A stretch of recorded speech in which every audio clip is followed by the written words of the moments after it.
Оңтүстік Қазақстан облысына Ясин Айтгүн Сальнюк аймағының мәжіліс төрағасы Шандор Ковач, Венгрияның Алматыдағы бас консулы Блауман Ференц және Қазақстандағы құрметті консул Ласло Хорват келді. Делегацияны облыс әкімі Жансейіт Түймебаев қарсы алды. Кездесу барысында екі ел арасындағы ынтымақтастықты нығайту, іскерлік қарым-қатынасты дамыту мәселесі талқыланды. Осы орайда облыс әкімі шетелдік инвесторларға жасалатын жеңілдіктер жөнінде айтып берді.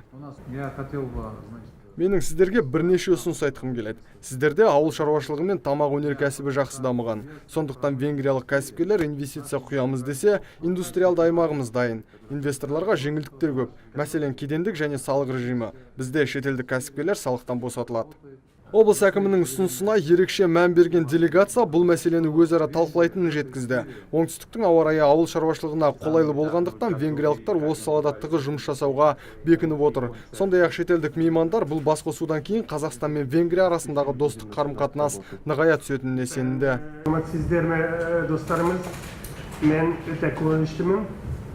Мен бірінші рет Чимкент қалада 21 жыл бұрын болдым бірінші рет. Содан кейін көп рет болдым. Түркістанда, Отырар, Арыстанбаб, өте жақсы регион, оңтүстік Қазақстан менің өте жақсы.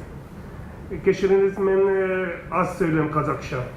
Осылайша Шандор Ковач қазақ тілінде сөйлеп жиналғандар таңғалдырды. Қазақ тілін 21 жыл бұрын үйреніп, әлі күнге ұмытпаған азаматқа облыс әкімі алғысын білдіріп, естелік сыйлық табыстады. Ал делегация оңтүстік өңірімен етене танысып болған соң екі жақта меморандумға қол қоятын болып тарасты. Нұрсұлтан Тұрысбеков, Бахадыр Тәжібаев, Абзал Тұраббеков, ТВК телеарнасының жаңалықтар қызметі.